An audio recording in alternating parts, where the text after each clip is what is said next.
नालंदा में दिन दहाड़े एक महिला के साथ न सिर्फ छेड़खानी की गई बल्कि उसके साथ कुकृत्य करने का भी प्रयास किया गया और आरोपी का नाम अशोक यादव और मतलू महतो है। यानी कि एक अपराधी यादव जाति से है तो दूसरा कहार चंद्रवंशी जाति से है और इसी का नाजायज फायदा इन आरोपियों को मिल रहा है कि इन पर अब तक कोई भी कार्रवाई नहीं हो पाई है। लेकिन कहा जा रहा कि इनका एनकाउंटर होना चाहिए और यादव आरोपी है, इस पर कई सारे यादव इसके बचाव में भी उतर गए हैं और कहार आरोपी है, इसके लिए चंद्रवंशी समाज इनके बचाव में उतर गया है। आखिर ये लोग कितना गिरेंगे ये सबसे बड़ा सवाल है। लेकिन इसी बीच एक भूमिहार वकील का धमाकेदार बयान सामने आ गया है और आखिर पूरा मामला क्या है, पूरा मामला इस 5 से 8 मिनट की रिपोर्ट में हम आपको बताने जा रहे हैं।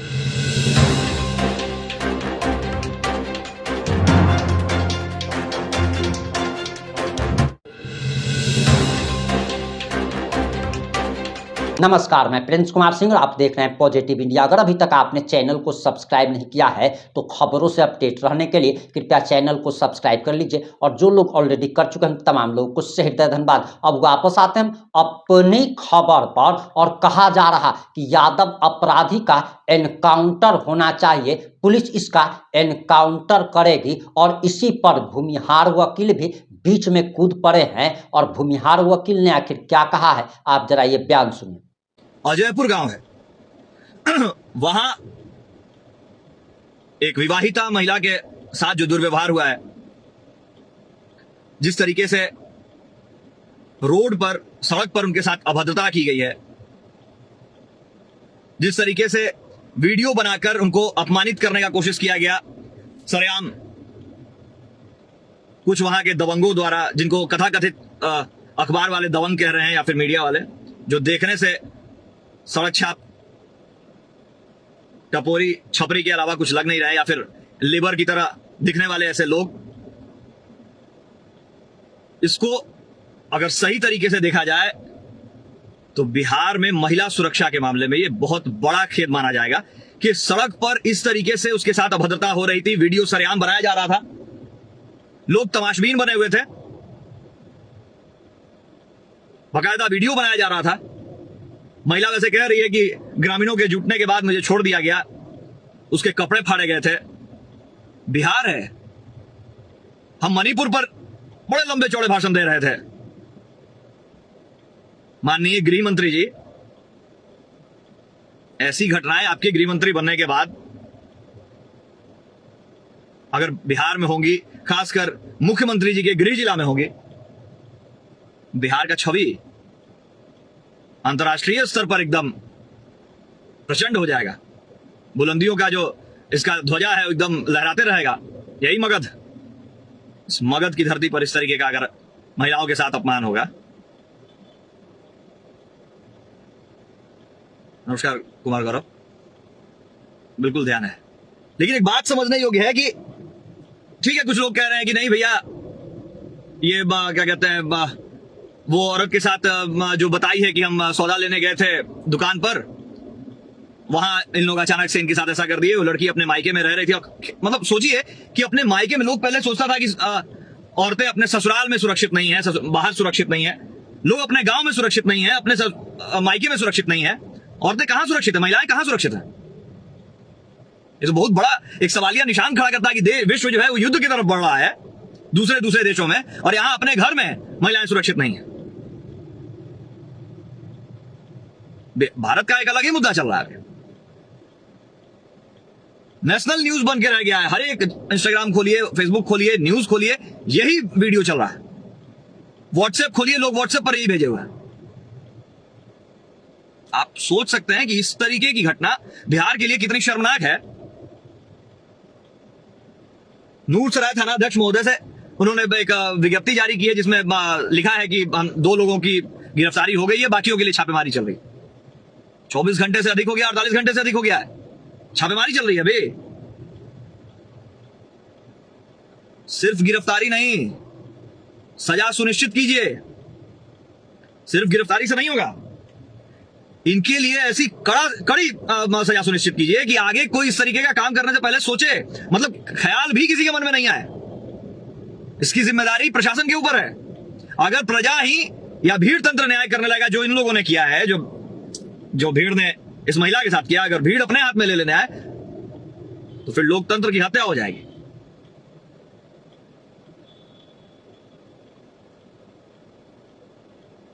मान लिए कि वो औरत, वो लड़की, वो महिला 20 वर्ष की महिला है, मायके में रह रही है। ठीक है, मान लिया कि अगर कोई वो आप लोग के अनुसार कि हाँ ठीक है भैया, वो इतना भीड़ है, वीडियो बता रहा है कि कहीं किसी और के साथ पकड़ी गई, मान लिया किसी और के साथ ही उसका अफेयर था। आपको ये राइट किसने दिया है कि आप उसका न्याय करेंगे? आप वहां के चौधरी हैं, प्रेसिडेंट हैं, क्या हैं वहां? मतलब आप किस अधिकार से किसी औरत को, या फिर ये इस तरीके की का न्याय अगर करने का आप सोच भी सकते हैं? किस अधिकार से? आप किस अधिकार से इसके हकदार हैं भाई कि आप किसी को सड़क पर इस तरीके से लज्जित करके, उसका हस्बैंड करता, उसके परिवार वाले करते, उसको जो करना था वो एक बंद कमरे में अगर थी, सार्वजनिक जगह पर नहीं थी, आप किसी के घर में घुसकर इस तरीके से कैसे किसी को निकाल सकते हैं घर से बाहर? संविधान से चल रहा है राष्ट्र में। ये वो नक्सल वाले समय का ये है क्या सामाजिक न्याय कि आप अपने हिसाब से जो चाहिएगा वो कीजिएगा? या अभी भी बिहार नक्सलियों की तरफ बढ़ रहा है क्या, नक्सलिज्म की तरफ? कि नव नक्सली पैदा हो गए हैं यहाँ नूरसराय थाना अंतर्गत? किस अधिकार से? एक वैश्या का भी अपना जमीर होता है, उसका भी एक अपना इज्जत होता है, उसके कस्टमर के अलावा उसको दूसरा कोई हाथ नहीं लगा सकता है। एक नाचने वाली भी जो आती है, भाई जी को जिसको लाया जाता था नचवाने के लिए, उसका भी अपना इज्जत होता है, कोई भी उसको ऐसे ही हाथ नहीं लगा सकता है। और जो लाते हैं उनको, उनका रिस्पॉन्सिबिलिटी होता है कि उसके पूरे इज्जत का पूरा ख्याल रखा जाए। इसके लिए कई बार कितनी जगह घटनाएं हो गई इसी मगध में। भाई जी की इज्जत बचाने के लिए ही फेगन सिंह के साथ जो घटना हुई, उदय सिंह के साथ जो घटना हुई मटौड़ा, सब लोग जान रहे हैं। सम्राट चौधरी गृह मंत्री है, और गृह मंत्री होते हुए, उनके रहते हुए इस तरीके की घटनाएं, लोगों में खौफ खत्म हो गया, बुलडोजर चल रहा है सिर्फ। योगी जी के देखा देखी करने से नहीं होगा। है किसी को योगी राज में इतना हिम्मत की महिलाओं के साथ इस तरीके का अभद्रता हो जाए, सरेआम उनके साथ इस तरह की बदतमीजी हो? कोई रहे, आप कौन होते हैं भाई? आपको किसने अधिकार दिया? हमको ये समझ में नहीं आ रहा। और ये भीड़ डिसाइड करने वाली कौन होती है? अधिकतर ये चीज देखने को मिलता है कि रोड पर ले आकर किसी को पीटा जा रहा है, किसी के कपड़े फाड़ दिए जा रहे हैं, किसी को नग्न घुमाया जा रहा है। किसने अधिकार दिया भाई? राजा महाराजा का समय, जिस समय मोनार्की था, हायरार्की था जिस समय भारत में, उस वक्त भी इस तरीके का नहीं हुआ।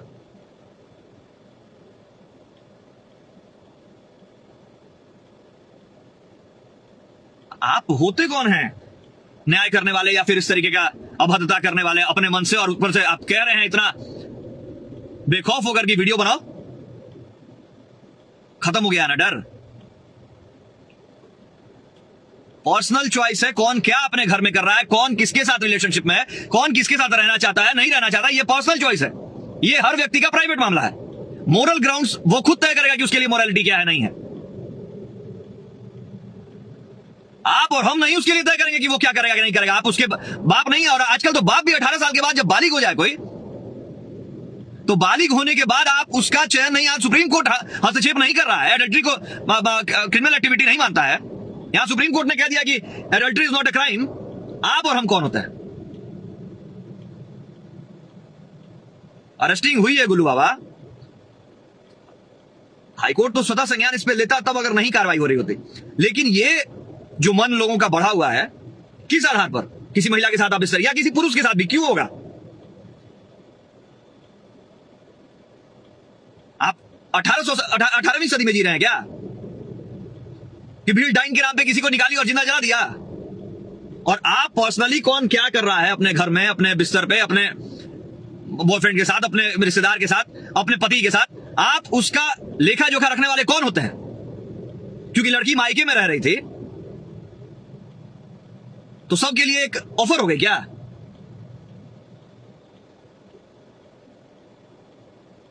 इससे शर्मनाक कुछ नहीं हो सकता है कि आज इस आधुनिक भारत में, बिहार जैसे राज्य में, जिसने सर्वदा बहु बेटियों की इज्जत की खातिर ही लड़ने का एक संकल्प ले रखा था, इसका इतिहास रहा है।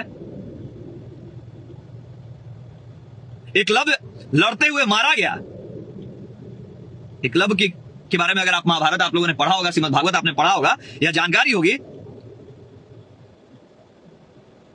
तो रुक्मी के यहां से श्री कृष्ण जब अपहरण करके ले जा रहे थे रुक्मिणी को, तो एकलव्य ने अंगूठा न रहते हुए योगेश्वर श्री कृष्ण को भी अपहरण के लिए चैलेंज कर दिया, और वो लड़ते हुए, क्योंकि अंगूठा नहीं था, कृष्ण द्वारा मारा गया मगध में।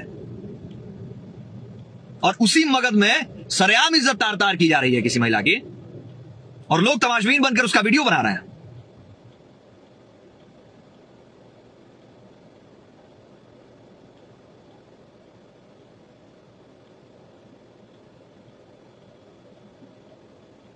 इतनी लड़ाइयां हमने लड़ी जिसका हमको हमारे पास शायद गिनती भी नहीं है कि हम 2013-14 से हम लोग इसी के लिए लड़ रहे हैं, महिलाओं के लिए, सासाराम की उस बच्ची के लिए जिसका मियां जी रेप कर दिया। एक छोटी बच्ची 3 साल 4 साल की बच्ची थी। करुणानिधि साथ में गए थे हमारे, याद होगा, उपदेश राणा, ये लोग सब लोग आए थे। अंशु के लिए, जो बच्ची नौबतपुर में जिसके साथ हत्या हुई थी, उसके लिए हम लोगों ने उतना आंदोलन लड़ा, लड़ाई लड़ी। याद कीजिए, मुजफ्फरपुर में जेल जाना पड़ा था हम लोगों को इसी महिला सुरक्षा के लिए, जिस बच्ची को जिंदा जला दिया गया था। जाकर मुजफ्फरपुर पूरा NH-28 बंद करना पड़ गया। 3 दिन 4 दिन तक कितने लड़के 10-10 दिन जेल रह गए थे हम लोगों के। इसी महिला सुरक्षा के लिए हम लोग सासाराम, आरा, हर जगह लड़े, मगध लड़े, कई बार हम लोग जेल गए। क्या यही देखने के लिए कि अभी भी यही हो रहा है? आज 15 साल से लड़ाई हम लोग लड़ रहे हैं, 17 साल हो गया इस साल 2026 में लाकर, और अभी भी अगर हमारी बहन बेटियां सुरक्षित नहीं हैं, उनके साथ अगर बदसलूकी हो जा रही है, इससे शर्मसार करने वाली कोई घटना है बिहार में? और थानाध्यक्ष महोदय, हम लाइव इसलिए बस कर दे रहे हैं कि देखिए, बाकी लोगों की तरह हमको घर में बैठकर सोशल मीडिया नहीं चलाना होता है।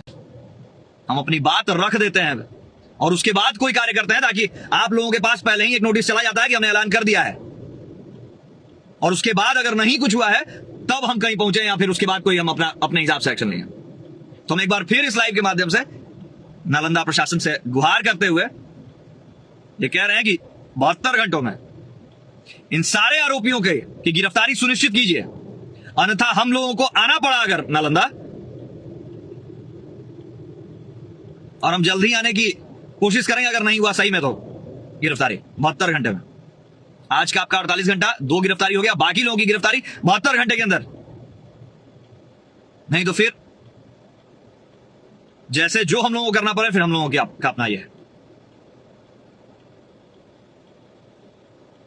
सुनिश्चित कीजिए। नालंदा प्रशासन से अनुरोध है, गिरफ्तारी 72 घंटे के अंदर सभी की सुनिश्चित कीजिए, और इतनी कड़ी धाराएं लगाइए कि कोई भी इस बिहार में ऐसा किसी भी महिला के साथ करने से पहले सोचे। हर चीज के लिए संविधान में, हमारे आईपीसी में, हमारे बीएनएस में, हमारे सीआरपीसी में, हमारे बीएनएसएस में प्रावधान बना हुआ है, और उससे अलग जाकर कोई अपने आप को बड़ा मानने की चेष्टा ना करे।